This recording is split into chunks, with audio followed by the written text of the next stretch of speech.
back to The Beat Presents. I'm your host, Cyndi Harder, and here with us today is YouTube sensation Chris Bill. Let's check him out.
thanks for being on the show. Thanks for having me.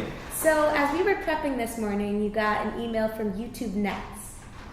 Tell us about that. Yes, so I'm just finding out myself, but last year they opened up, I believe, one of 6 locations, all in Manhattan. And it's basically a place where YouTube people can get together and use their equipment and their facilities and create way better content than you can do on your own. So hopefully that'll be coming around in the next few weeks, actually. Awesome. So keep us updated on that. And how did you get into doing covers and looping them together? Well, the covers happened probably 4 years ago when I started at Purchase, and then I started kind of arranging them in a classical style as far as compositionally, and they started to get really boring to do the same thing over and over, and that's when the loops started, when it was a song that literally had the same 4 chords the entire way through. It was kind of ridiculous to play all of that, so I just started looping it just kind of as a necessity, but those were always the ones that were more popular, and they were easier to do, so I was happy with that. So now I'm kind of known as the looping guy, even though it started with the arrangement, but yeah. And for some people who may not know what looping is, could you tell us a little bit about that and what goes into it? Sure, yeah, so it started out on my computer, and now it's a completely analog thing, but basically you play something, and then it goes over and over, and you can play something on top of that, and both of those will repeat, and it kind of goes like that until you have composed in real time a full piece or song. And like I did with Happy, it was just the same thing over and over, and it kind of builds on each other until you have way more, because my original arrangements would be 4 of me playing, and this is maybe 32 different things happening at the same time. And a common trend that we've been seeing in most musicians and a lot of the musicians that we've had on this show is that everyone is in some way incorporating technology in their computers and electric music into something that may have been very classical at one time. Do you think that classical music is in any way dying out and being taken over by the electric world? I've seen very cool things with it kind of morphing and adapting. I don't think it's very mainstream yet, but it's been around for, since the 80s, when people would create new music using kind of cassette tapes and things and using that technology. And so they've been really on the front edge of it. It's just, I don't think it's very mainstream, but there's a lot of really cool new music for as far as the classical scene is concerned, using technology as much as it's taking away. But yeah, so I would say it's morphing just as everybody else is using technology, and I don't think it's dying out. I think it's just changing. Definitely. And do you have a preference? Do you enjoy doing your classical music or playing with maybe a full orchestra, or do you enjoy more doing your own kind of original? Well, I definitely, original is as good as it gets, because it's just what I want to do, no matter what. At that time, it's what I want to do. But I kind of like doing it all. I've never had more fun than playing with a full orchestra, but the opportunities for that are kind of dwindling. So, yeah, I would say original music. Do you have a favorite cover piece that you do? Happy is just fun because it's very, very simple, and everybody knows it, and that's like the song to cover right now. But covers are kind of funny because I did Fireflies by Owl City, and that was like a really big one for me. It was the first one that actually people saw, and now it's so outdated. It's only been 2 years, 3 years. Like, it's crazy how fast that stuff moves. So I can't really say right now it's Happy, but a year from now I'm sure people will be like, oh, that's such an old song, which is crazy because music moves so fast now. And when it used to be like a full year could be one song, and now it's like 2 months and it's an old song to hear anymore. So right now it's Happy, but I'm sure it'll change very quickly soon. And when you were beginning and starting out, building yourself on YouTube, did you ever think that you would gain so much popularity and be the place that you are now? It was always a possibility, but it wasn't the reason I was doing it, and it's still not really, because I'm not like the number one YouTube star, but I'm notable now, which is cool. But it was never that. I was always just kind of putting stuff out there to kind of showcase what I could do now. And if you go back to the first thing I put up, it's not very good, I don't think. I think it's pretty bad, but I would like it being there because it shows my progression through my like time at a music conservatory. It's just a very cool, like, this is what can happen if you're in a like classical music setting. Like, this is what has gotten better, this is what hasn't, and it's just kind of cool to showcase my progress. And that's what it was for when I started, and people are watching it, and it's, you know, making me have fun with it and taking a lot of my time in the process. But no, it's just a lot of fun. So I don't think it was ever like I want to be famous, because I play trombone. So that was never really the forefront of my mind. Well, you've been doing a great job. And recently you played at the Birdland Jazz Club in New York City. How did that go? It was a lot of fun. It was every Monday night they have this cast party, it's called, because Monday night is Broadway's dark day. They don't have a show, and so it's basically the time where all those people can come to Birdland, and it's like an open mic night kind of thing, vibe at least, but you have to be invited to play and everything. And so the host saw my video and emailed me and asked if I would play, and I was like, yes, I would do that. And he said any Monday night, just come. And I was still in school, and so I had to wait until I had a Monday night I didn't have class. And I went down, and it was really great. Lisa Lampanelli was there in the audience, and then I got this awesome review on BroadwayWorld.com. Check it out, BroadwayWorld.com, Chris Bill. It was really cool. But yeah, very well received, and I felt bad because they had this really amazing house band, like bass, drums, piano, and then I got on stage and had to like kick them off because it was just me looping, and I didn't know they would be so awesome. But next time I'm going to use them. But yeah, so it was really fun, and it was really well received. What did you play there? That I did an extended version of Happy, kind of like the one that I'm doing today. So awesome. Yeah. And out of everyone there besides yourself, who was your favorite performance? Ooh, that's hard to say because there was a lot of them, and I don't remember their names. But there was actually somebody. There was he was the understudy of the lead in If Then. And I just saw that. Yeah, he did a really great performance, and then there was a tap dancing duo that just kind of stole the house. But yeah, it was really fun, and lots of different stuff. I mean, it was very, very cabaret kind of vibe with lots of different things going on at the same time. But it was cool. That's awesome. So you have another original piece to perform for us today, and what is the name of it? This is Old Smelly Socks, I think. I don't know. Awesome. I didn't when since I compose on the computer now. I've gotten off of handwriting.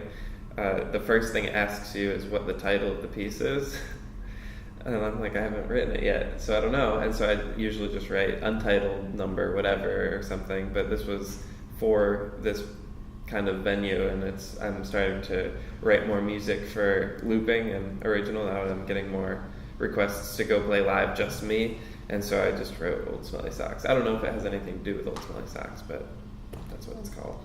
Well, let's check it out. Here's Old Smelly Socks.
So where do you as a musician get your inspiration from?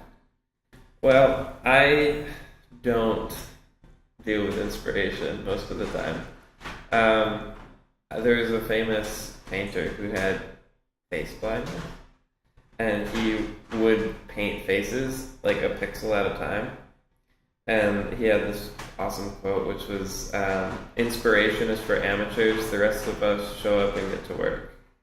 And that's kind of how I deal with it, and it kind of takes care of any writer's block that could ever be, because it's like, oh, the inspiration is whatever, but you just like keep working and making things better, going back to old compositions and fixing them and just doing it. And so that's kind of how I do it. It's less inspiration. I mean, there is an element of inspiration that's just like what comes out, but I don't really focus on like some like higher thing that just brings it to me. I just go and see what happens. So you get your inspiration from yourself pretty much, because you just do what you feel. Yeah, basically, and I don't let any other factor like get in the way, because I feel like it's just extra, and so I just do what happens. Yeah. That's good. I've never heard that response before, so good work. And what do you think makes you stand out besides, well, I could say many things that make you stand out against other musicians and artists at that time, but what do you think, in your opinion, makes you different? Well, it's very cool because I kind of stumbled upon this, just I'm the only one doing what I'm doing, and so many people are trying to get like YouTube famous, like singing and playing piano, and there's just so many, and some of them happen too, but it's just by accident. There's no way to just be the best now, and that's why you're famous. And so now it's just, for me, it's just very cool because I can do whatever I want, and I'm the only person doing it. And anybody else that comes along and loops playing trombone, it's going to be like, oh, well, Chris built it. It's just very cool to be the first person doing this kind of thing. And just forever I'll be that. And so I don't have to work so hard at it, because it's just I'm doing something very different than anybody else. And I do it all as well. I mean, every step of the process, from arranging to practicing the parts, recording them, editing them, doing the video editing, like that entire process is just me doing it. And so it's a lot for somebody to take on if they wanted to like reproduce what I'm doing and like do something similar. I feel like my job security is pretty set, because there's so much that I've acquired to learn to do over the past few years. And there's so much behind just the video that you put out. There's so much more behind that. That's like, it's like a glacier. It's like you have your tip, which is your performance, but there's so much more underneath that's keeping you stable. Yeah. So I'm not so nervous about like other people coming along and doing it better, because if they do, then they deserve it, because I know how much work goes into it. Definitely. And I always ask this question: what is your dream culture shock lineup, living or dead, as a purchase student? Well, I'm so into funk music these days, and it just has very little to do with what I do. I would love to play in a funk band, first of all. And we played P-Funk cover band this year, Culture Shock, and that was awesome. So I would definitely have Mocod back, because they deserve to be at every performance on every college campus ever. How long do people usually take with this question? Because this is in depth. Living or dead? Living or dead. How about 3? 3? Okay. So Mocod is 1. I didn't know living or dead was, but I'll keep them because they deserve it. I'm going with Earth, Wind, and Fire, but original lineup, circa 1974. And, okay, here we go. It's gotta be a superstar. I want to, like, go back to Dan Deacon days for, like, another purchase throwback. Awesome. That's a little crazy. Dan Deacon, Earth, Wind, and Fire, and Mocod. I think that would get people hyped. Get me hyped. Dan Deacon, a trombone player, by the way. And so what are you working on right now? Right now I'm working on my live show, which is insane because I'm graduating this week. But I've gotten called to play all over the place this summer. Indiana, Chicago, Hong Kong, and San Antonio. And that's just as of the last 2 weeks. So I'm like trying to figure out what I'm going to do, because some of them, the one in Indiana, that's coming up in a couple of weeks. That one's just like a 15-20 minute set on the side stage, which is fine. I can do that. But some of them are like an hour-long performance, just me, and an hour-long clinic for like kids and stuff, just me. And so I'm really kind of honing that together and trying to figure out a live show. And once I do that, then I might end up kind of taking it on the road a little bit. So that's what I'm working on. Congratulations. Thank you. And so our final question is, where can everyone find you? Facebook, Twitter, YouTube, obviously. Yeah, I mean, it's all, I've kind of marketed the name Classical Trombone. So Facebook/Classical Trombone, YouTube/Classical Trombone, ClassicalTrombone.com. It's all there. So all of those places. I'm trying to live up to the social media name I've kind of created for myself. So all of them, I'm there. Wonderful. Well, thank you so much for being on the show. Thank you for having me. Good luck this summer with everything, and we'll see you guys next year.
To tell you what is on my mind, even if it's difficult to say.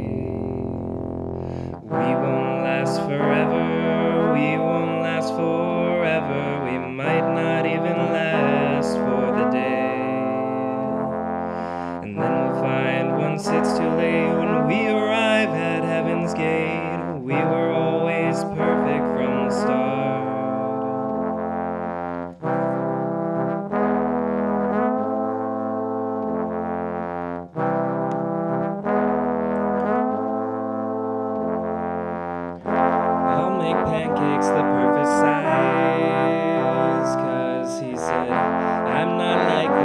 Other guys.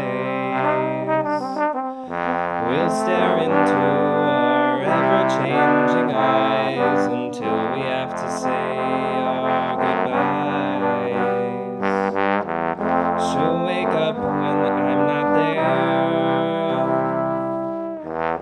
feeling like I never cared, denying to herself our love affair was done.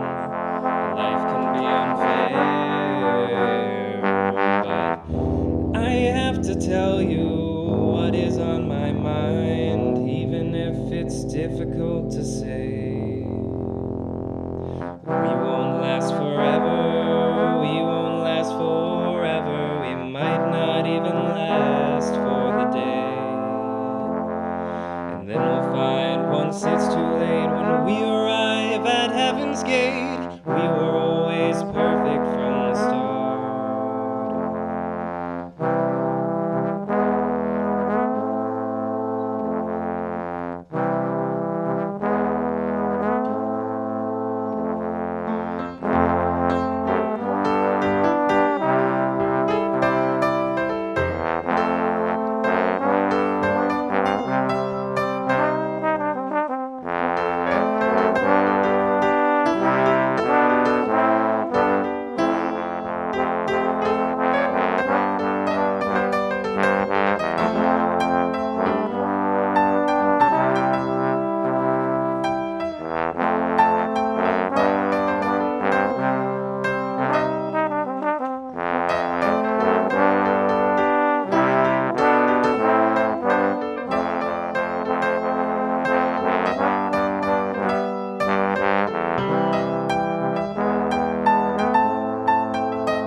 for